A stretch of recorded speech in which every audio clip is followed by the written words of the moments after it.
Welcome to the InStory Show. I'm Devorah Spilman, your host, and today I am thrilled to welcome InStory expert Nancy McCoy. Hi, Nancy. Hi, Devorah. So Nancy is an artist, a shaman, and a mentor, and she's part of the InStory Way, and she does a lot of work with people to help them find their most divine essence and their biggest possibilities and bring them out in the world, and we are going to dive into that here. But before we do, like with everybody, I love for you to start with a little bit about what you were like when you were a kid. What was I like when I was a kid? I lived so far out in the country, you could not even believe it. My father was a mink rancher, and my mother worked on the mink ranch as well.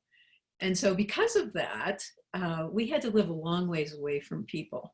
And we had to live in a place where it got very cold in the winter. So I grew up in Wisconsin, where winters are, wow, winter. But the beauty of that was, besides my brother and my sister, I had nature. It was all around me. And when we were really young, we got to be outside a lot. And I had a pony, I had a dog. I got to be playing outside most of the time. My little brother and I did it a lot together. And I was alone by myself a lot outside with my dog, my best friend.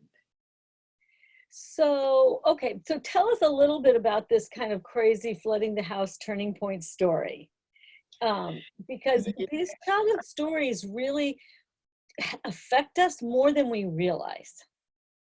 Okay. I didn't realize that the flooding the house was a traumatic story until I was in my 30s. To me, it was always a funny story about when my brother and I were little, and we woke up from a nap and we decided to give the teddy bears a bath. And before you know it, we had water all over the house, and we had taken every dry thing in the house and it was floating around the house. And my parents, who worked, it was in the wintertime, it was the hardest time for them. They worked sun up to sundown because that's when you kill the mink, you skin them, because that's when the fur is the greatest.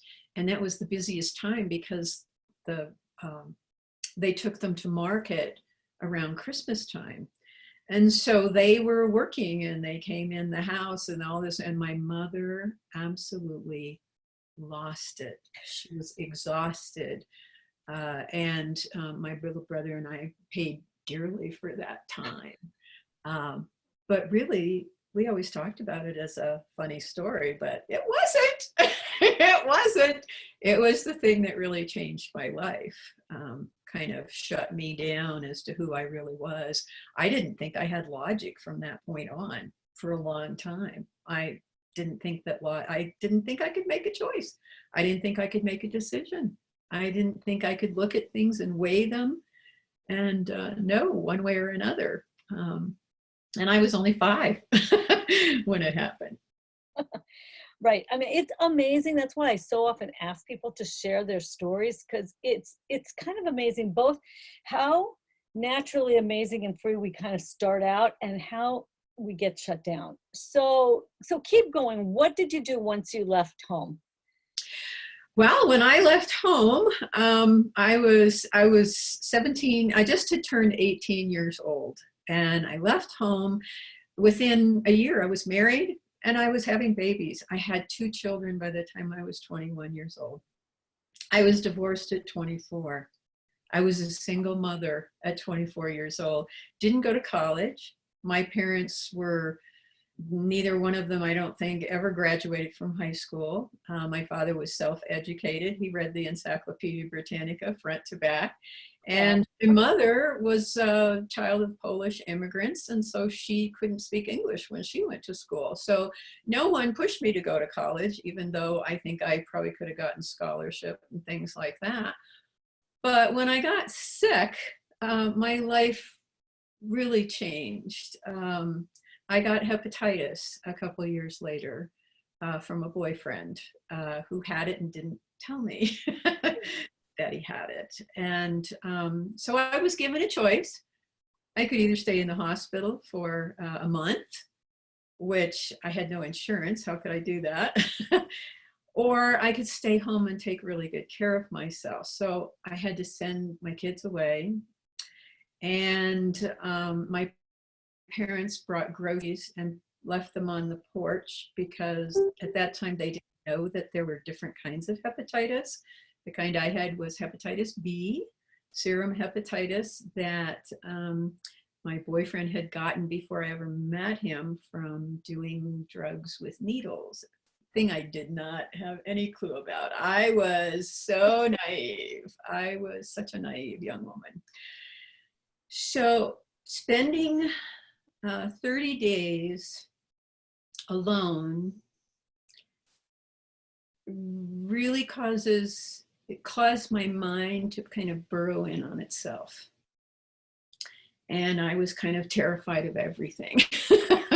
I didn't know what was real and what wasn't.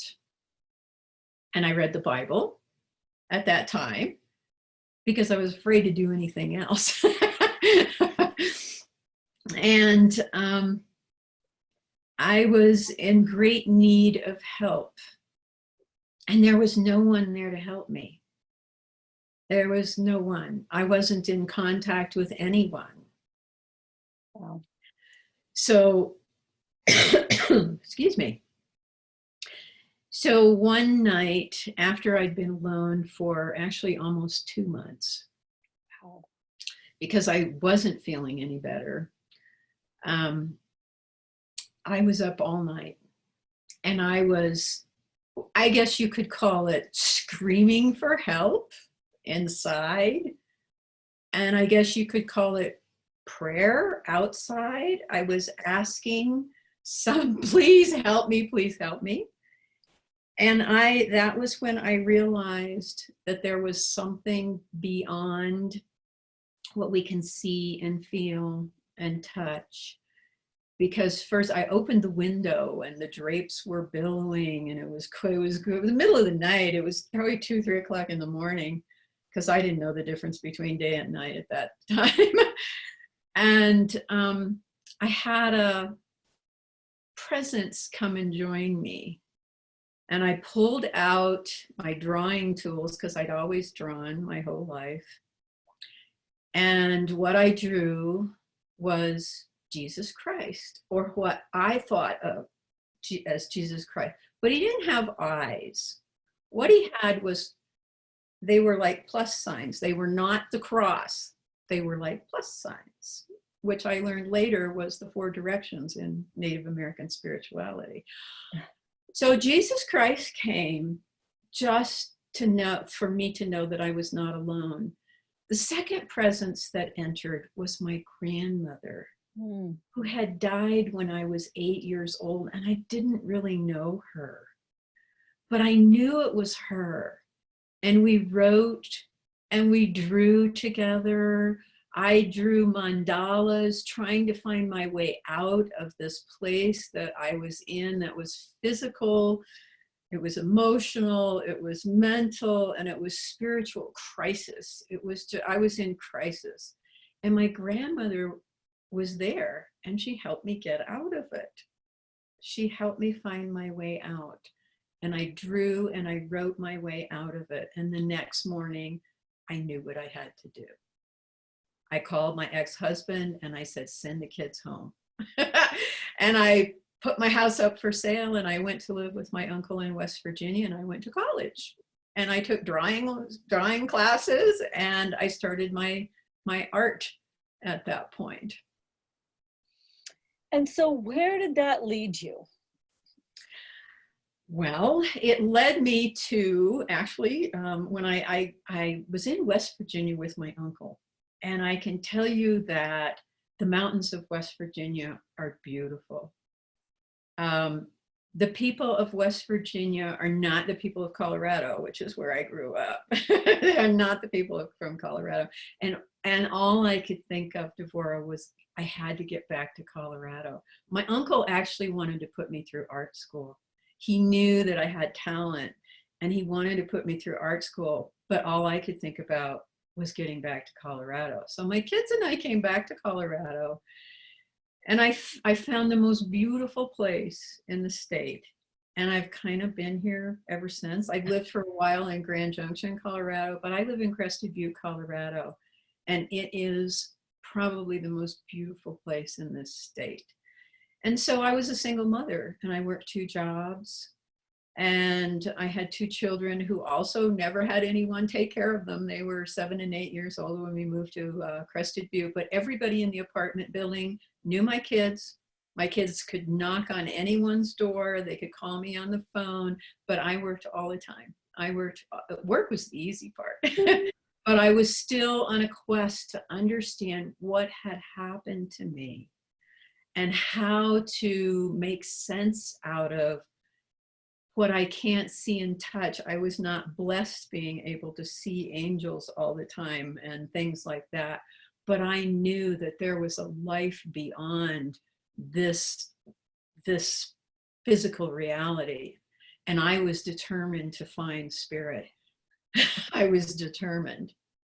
Well, so what are some of the what are a couple of things that really allowed you to do that? Because I think a lot of people have that feeling, and I know there's more, but what am I supposed to do about it? Yeah.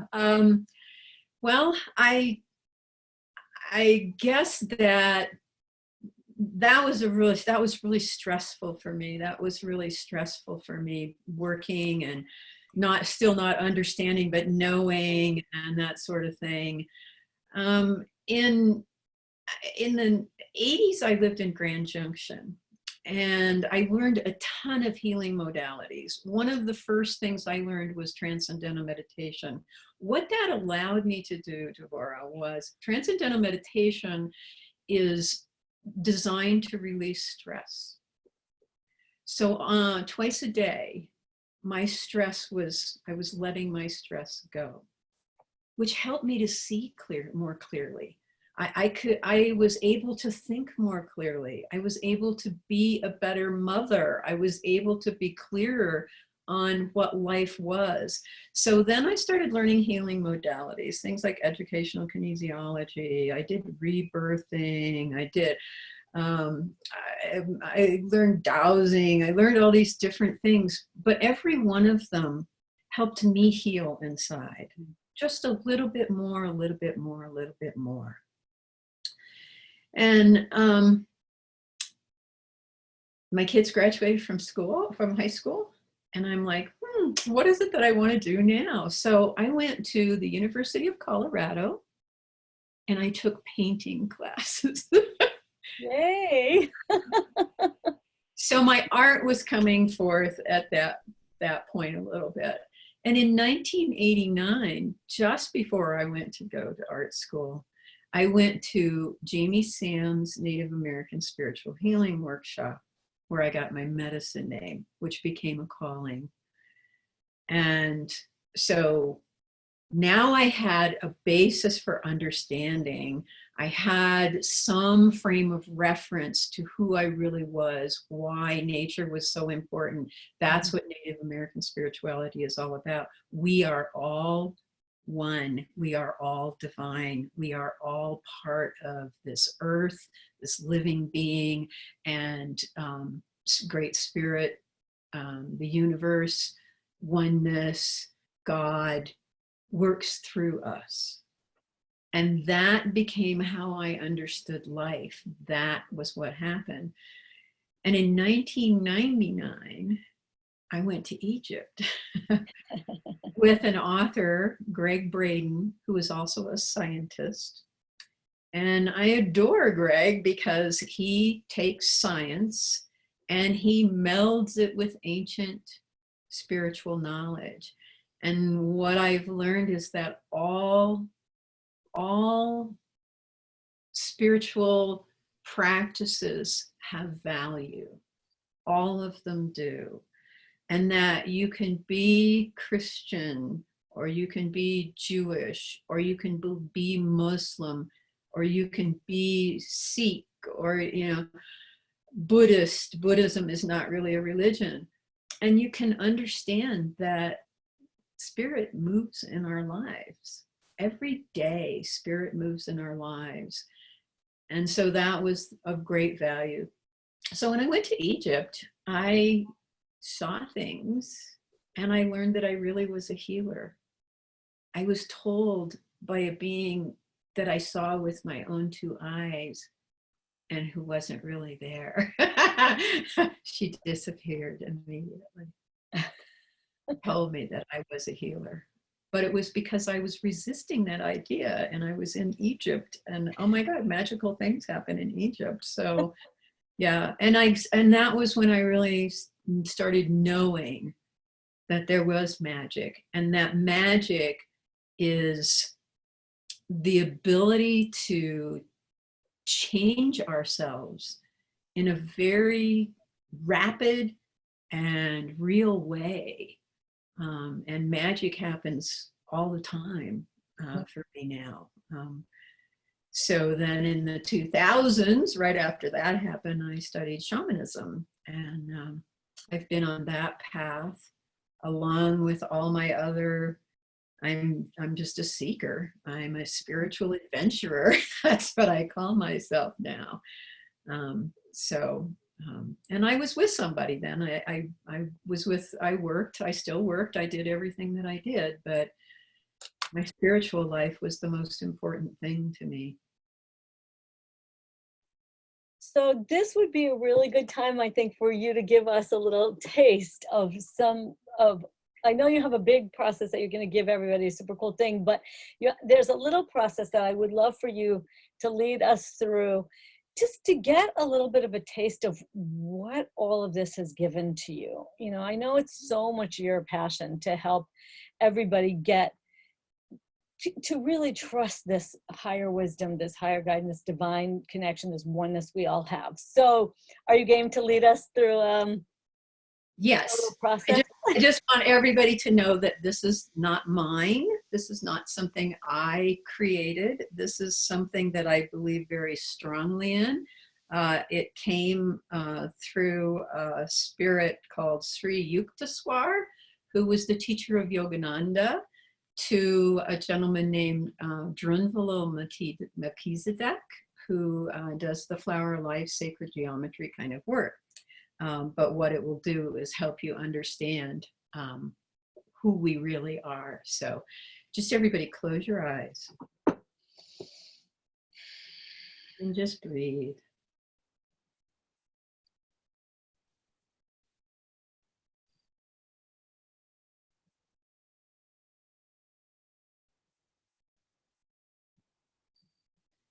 And as you're breathing, allow your awareness to go to a place where you feel is the most beautiful place on this planet.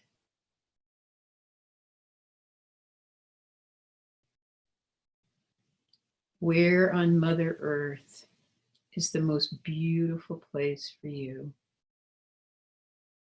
And see it as fully as you can. Are there trees? Is it the desert? Is it the mountains? Is it the ocean? If it's the ocean, hear the waves. If it's the mountains, are there birds? Are there deer? Can you hear the creek, the water running down a stream? Feel it as fully as you can.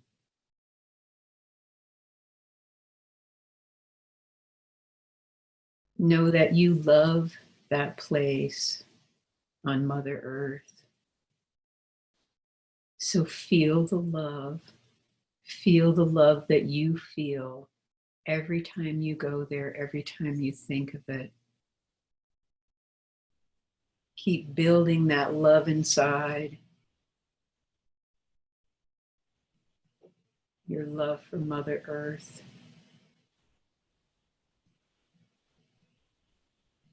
Your love for this planet that's given us everything through that very special place that you love.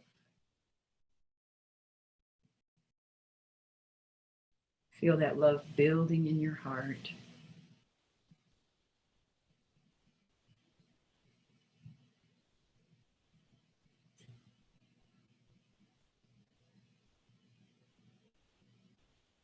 And now take that love, see yourself placing it in a sphere and sending it down straight into the center of Mother Earth, the Divine Mother.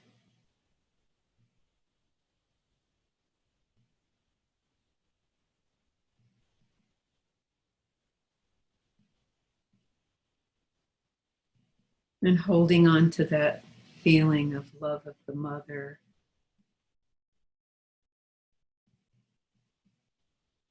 She'll come back to you. She'll send her love back to you. You might hear something. You might feel it. You might see something. It may be a message. Just take it in, whatever Mother Earth is giving you. Take it in and let it go through your entire body. Your gift from the Divine Mother. As you have gifted her with your love, she gifts you back with hers.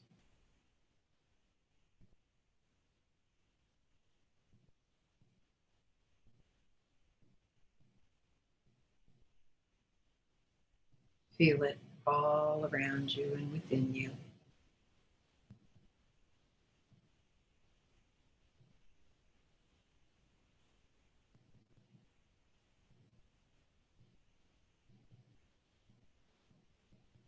And while feeling that feeling of the Divine Mother's love inside you, think about the Heavenly Father, the Divine Father, all of creation outside of this earth, the heavens, the moon, the sun, the stars, the nebula, place where stars are born. What is some special thing for you? Is it the last crescent moon? Is it the sun? Is it a special nebula? Now that we have all the telescopes, all the amazing pictures coming back from space, what is one that's really struck you as absolutely amazing, divine? And focus your love and attention on that. The Divine Father, all of creation, outside of Earth.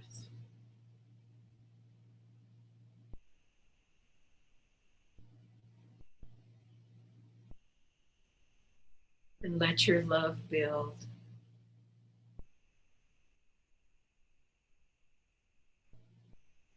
More.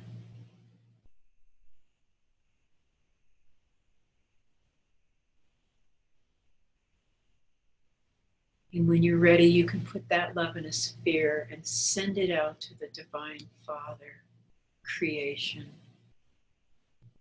the heavens.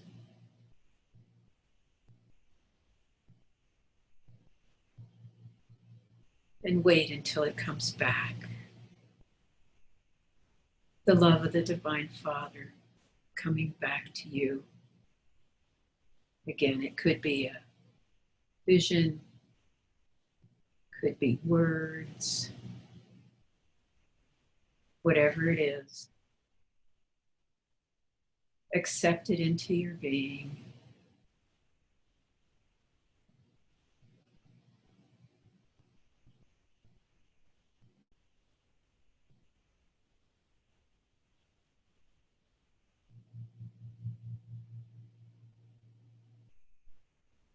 And now something rare has happened.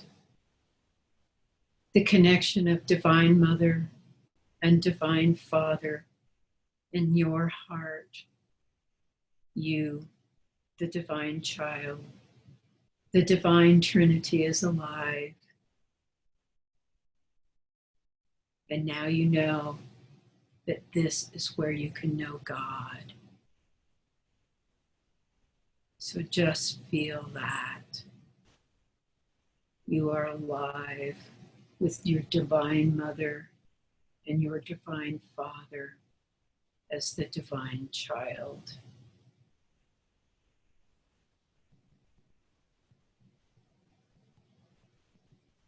And as a divine child, your divine parents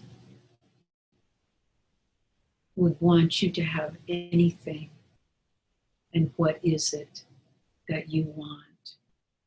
Let it be known at this time.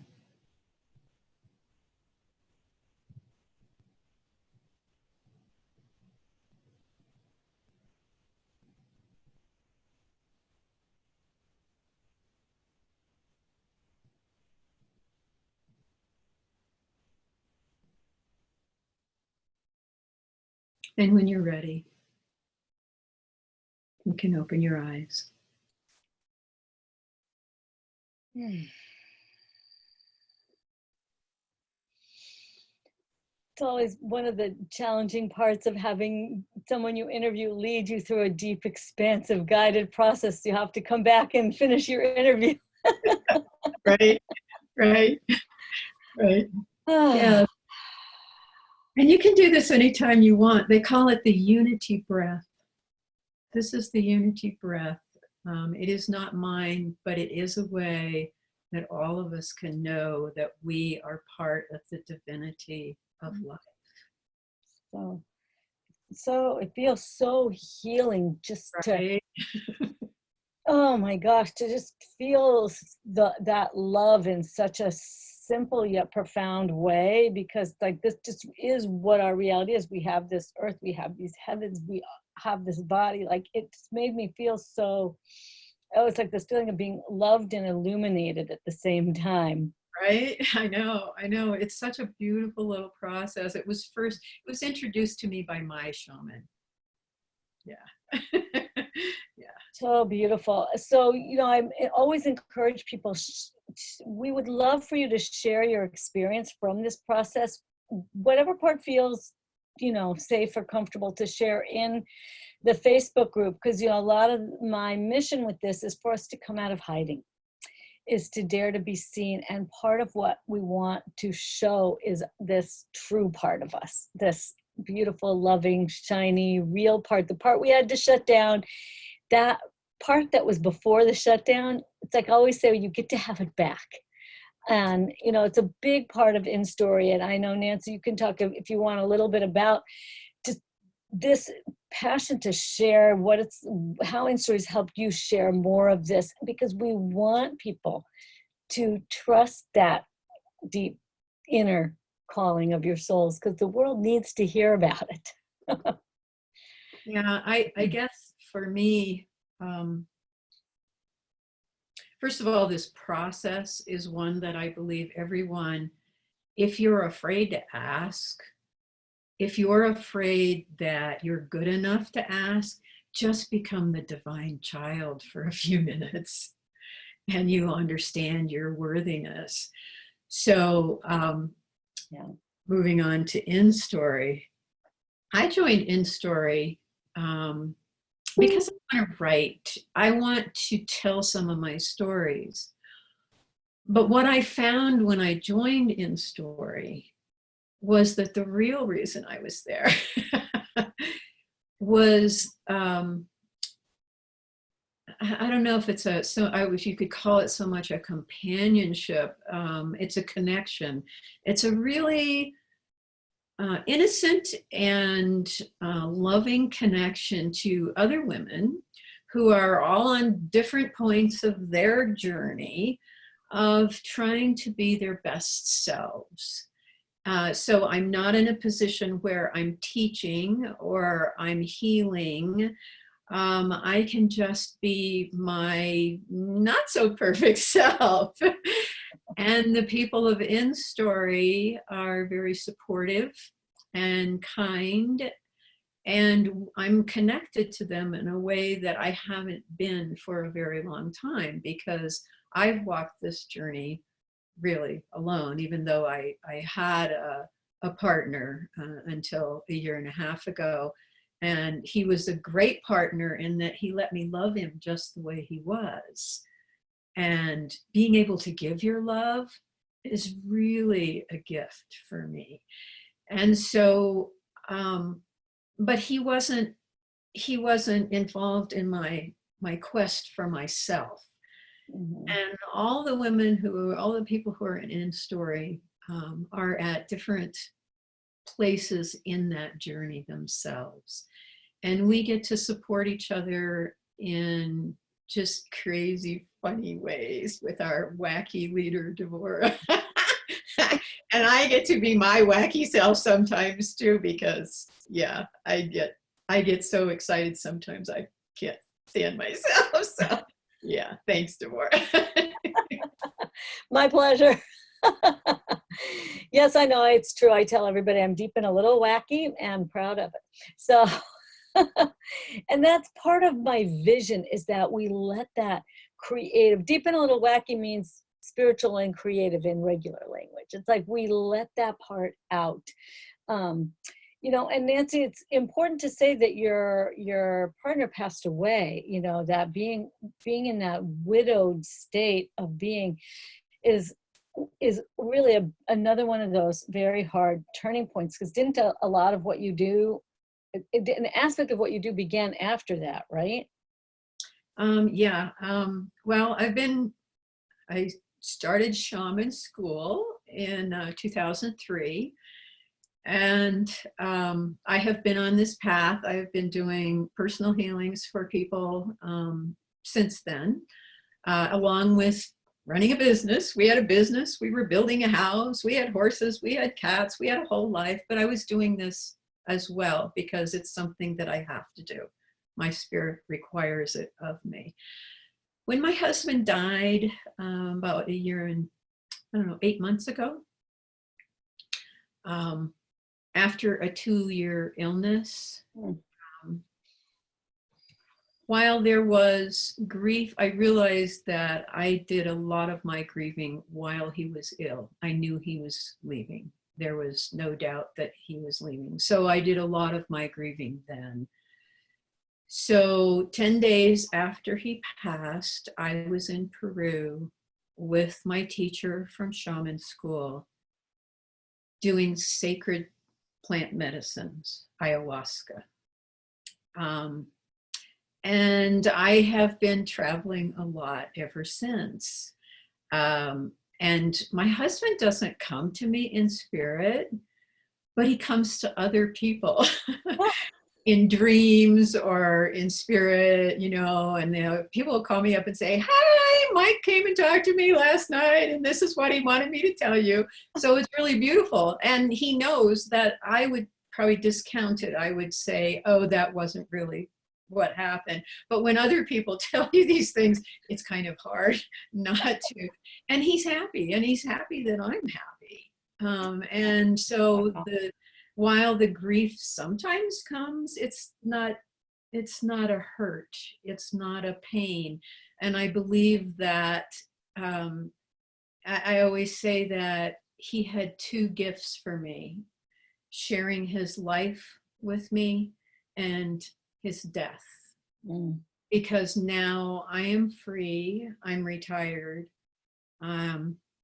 and I get to go wherever I want to go and do pretty much whatever I want to do, pretty much whenever I want to do it. So I'm in 2.5 weeks, I'm on my way to Peru for my 6th trip in a year and 8 months. And yeah, the sacred plant medicine is really a different aspect that I never dreamed of. And I found that it helps a lot of people my age. I actually read an article in the New York Times recently that was about older people finding happiness through help from doing sacred plant medicine, particularly ayahuasca. So it's a freedom thing. And the difference between doing drugs and doing sacred plant medicine is the heart. All sacred plant medicine has spirit in it. It's not concocted in a laboratory. It grows off the earth. And so there's a sacredness to it. And the way it's practiced as a spiritual practice sounds like it's so, it's ceremony. Yeah, it's ceremony. And so, and now, I want you to tell us a little bit about what the free gift that you made for everyone is, and so that they can connect with you, because really we are here for each other.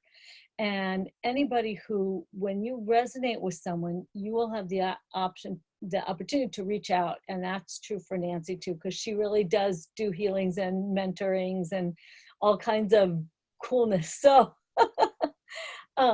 tell us a little bit about your free gift that they're going to get. Well, the gift that I created is, again, I have to say, because I'm not a researcher, I'm not a scientist, I am a spiritual adventurer and a healer. I have read books done by many people who are researchers and scientists, 3 in particular: Greg Braden, Dr. Joe Dispenza, whose meditations right now are incredibly well known in the world, and the Heart Math Institute, who has done studying on the heart's role in creating. And so I have combined some of those things with my own message, which my own message came out of my illness. Because I didn't trust myself, I started saying at the end of every prayer, I would say, for the highest good of all. For the highest good of all, because I didn't want to hurt anybody else. So it's a combination of those things, but what I call it is a creation journey. And it's a guided journey.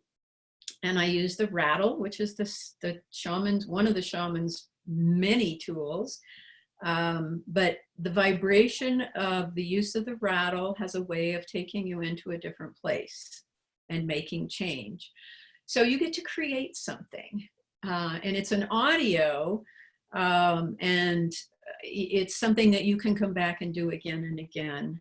And I have my email address in there as well, realmccoy.nm@gmail.com.